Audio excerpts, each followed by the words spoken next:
Doctor Zakir Naik November মাসের 28 তারিখে বাংলাদেশে আসবে। আমি নওগাঁবাসীর কাছে জানতে চাই, উনি আসুক, এটা আমরা চাই কি চাই না? এত আস্তে বললে আমার কলিজে আঘাত লাগবে, জোরে বলেন চাই কি চাই না? উনি বাংলাদেশে আসবেন, উনি আলোচনা করবেন, কোরআনের দাওয়াত দিবেন। বাংলার মানুষ আমরা চাতক পাখির মতো শুনতে চাই। তবে আমাদের কোনো চুলকানি না থাকলেও আমাদের পাশের দেশ ভারতের চুলকানি শুরু হয়ে গেছে।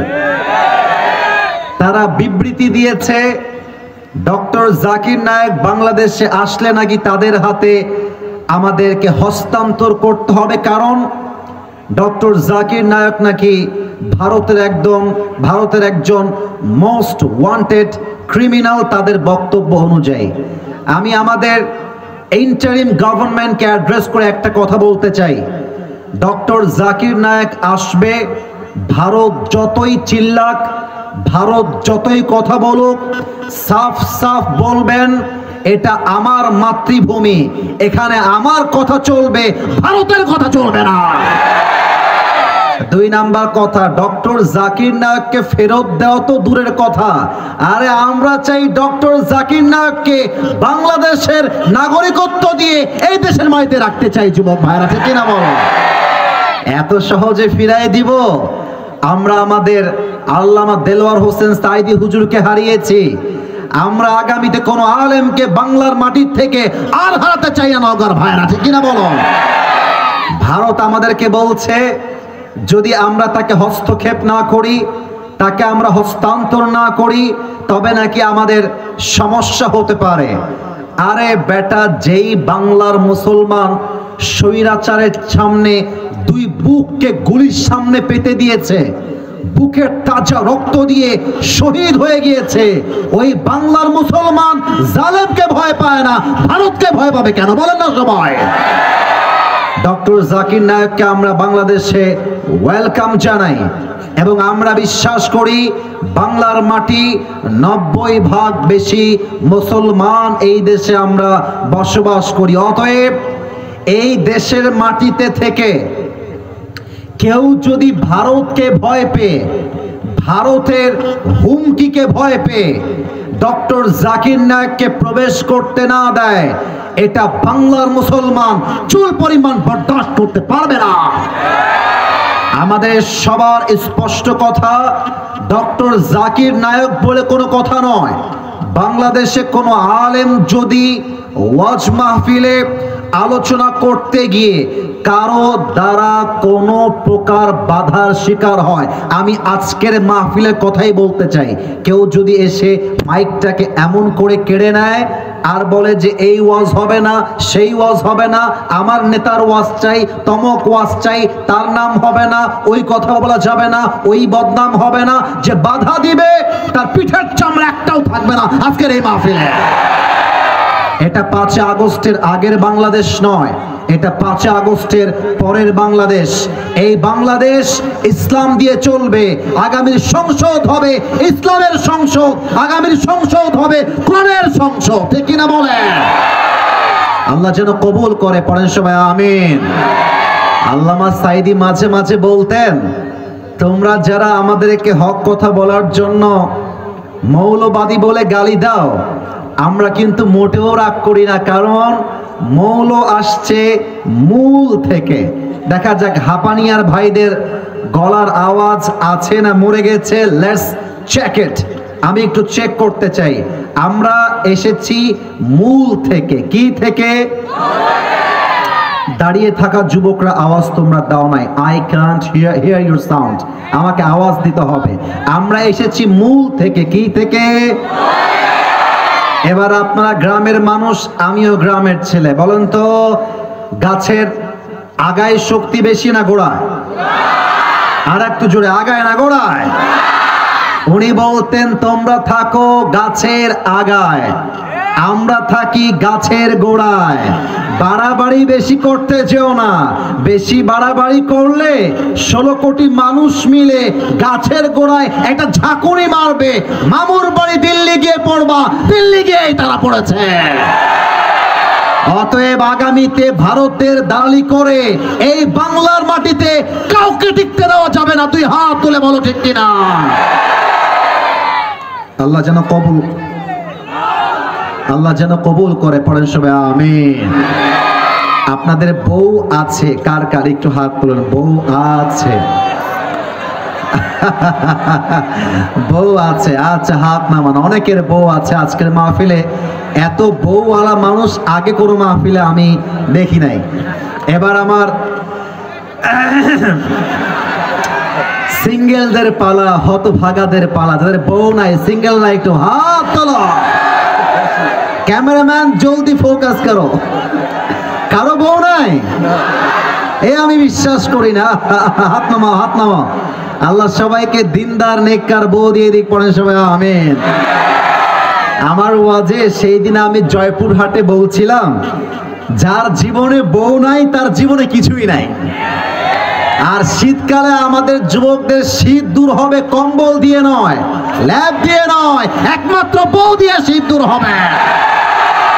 আব্বা বোঝে না রে, আব্বা বোঝে না। আব্বা বলে যে নিজের পায়ে দাঁড়িয়ে বিয়ে করতে হবে। আর আমি বাবাদেরকে দোষ দিতে চাই না। আজকালকার বেশিরভাগ মেয়েরা এইটা ছাড়া বিয়ের পিড়িতে বসতেও চায় না। আর টাকা পেলে, সরকারি চাকরি পেলে অনেক মেয়েরা দেখবা বুইড়া টাকলার সাথেও বিয়ের পিড়িতে বসে যায়। এরকম মেয়ে তো বাংলাদেশে নাই। আর নাই রে ভাই। থাকলে আল্লাহ হেদায়েত দান করুক, পড়েন সবাই আমিন। মাথায় রাখবেন, আমরা নওগাঁর মানুষ, আমরা আজকে জিরো হতে পারি, বাট ওয়াক্ত हमेशा एक नहीं होता मेरे दोस्त, वक्त बदलता है।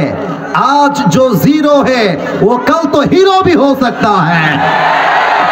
আপনি যেই চাচার কাছে বিয়ে বসলেন টাকার জন্য, আমার হাপানিয়ার যুবকরা আগামীকাল সেই বসের অফিসের বস হবে, টাকলা তার স্টাফ হয়ে কাজ করবে, ঠিক কিনা বলো?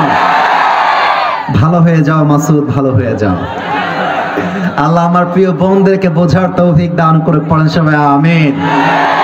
আমরা তাফসীরে ফিরে যাব, তবে তিনটা তাকবীর দিয়ে ফিরে যাব। প্রথম তাকবীর দিবেন আমার প্রিয় বিবাহিত ভাইয়েরা। রেকর্ড হচ্ছে, দেখতে চাই আসলে কার গায়ের জোর কত বেশি। বিবাহিত ভাইয়েরা একটু কাশি মারেন তো, দেখা যাক কারা জিতে। এই সিঙ্গেল তোমরা চুপ থাকবা, আমার কলিজার টুকরা মুরব্বীদের পালা। এই মুরব্বী আব্বা যান, মুরব্বী আব্বা যান, আপনার চেহারা আমার জন্য বড্ড মায়ার চেহারা। আমি আমার দাদাকে ছবিতেও দেখি নাই, চেহারা দেখবো তো দূরের কথা, ছবিটাও নাই। আমার সামনে মুরব্বীরা বসলে আমার মনে হয় আমার দাদা বসে আছে। আপনাকে আমি বড্ড ভালোবাসি আব্বা যান, আপনি অ্যাক্টিভ হয়ে যান, আপনি জাগ্রত হয়ে যান আব্বা যান। আজকের যে ওয়াজ হবে এটা জাস্ট যুবকদের ওয়াজ নয়, যুবকদের ওয়াজ হবে, মুরব্বীর ওয়াজ হবে, মায়ের ওয়াজ হবে, বোনের ওয়াজ হবে, কলিজা ঠান্ডা করা ওয়াজ আজকে হবে, ঠিক কিনা বলেন? আমার বিবাহিত ভাইয়েরা তাকবীর দিবেন, সিঙ্গেলরা চুপচাপ। লিল্লাহি তাকবীর। আপনারা নাম্বার পেয়েছেন 65। আচ্ছা, এবার আমার সিঙ্গেলদের পালা। সিঙ্গেলরা রেডি? সিঙ্গেলরা একটা কাশি মারো। দেখা যাক আব্বা জান, আমি তো ধোকাবাজি করতে পারবো না, আমার সামনে রেকর্ড হচ্ছে, ধোকাবাজি করলেই কালকে আমি ধরা খেয়ে যাব। দেখা যাক সিঙ্গেলদের পালা। সিঙ্গেলরা তাকবীর দাও, বিবাহিত ভাইয়েরা চুপচাপ থাকতে হবে। সিঙ্গেল ভাইয়েরা নারে তাকবীর। বিবাহিত ভাইয়েরা আমাকে মাফ করে দিবেন একটুর জন্য। আজকে আমার যুবক ভাইয়েরা 75 নাম্বার পেয়ে পাস করেছে, ঠিক কিনা বলে?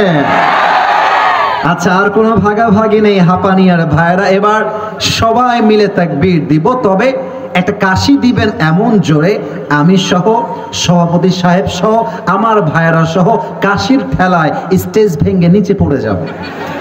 দেখা যাক গায়ে জোর আছে কিনা। নারে তাকবীর।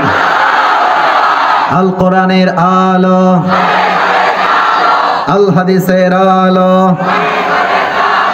কোরআন হাদিস যেখানে, আলেম ওলামা যেখানে, হাপানিয়াবাসী যেখানে,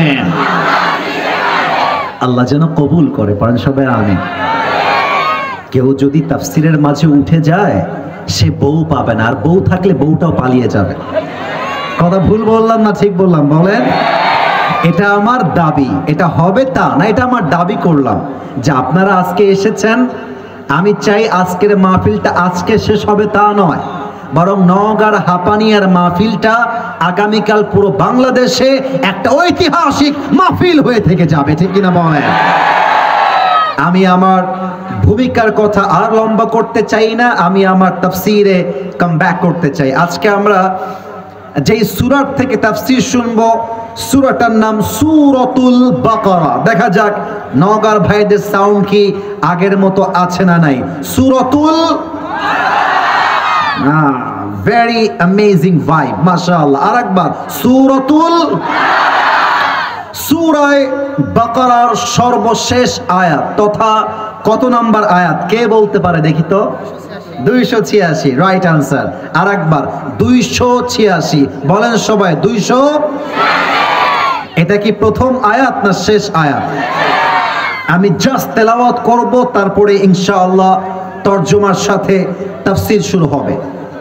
সবাইকে বলবো কানটা খাড়া করবেন, সাথে অন্তরটাও অ্যাক্টিভ করবেন। আউযু বিল্লাহি মিনাশ শাইতানির রাজীম।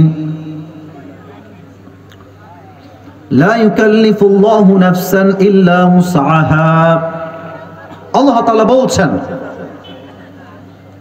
কখনো আমি আমার বান্দাকে তার সাধ্যের বাহিরে কোনো বোঝা চাপিয়ে দেই না।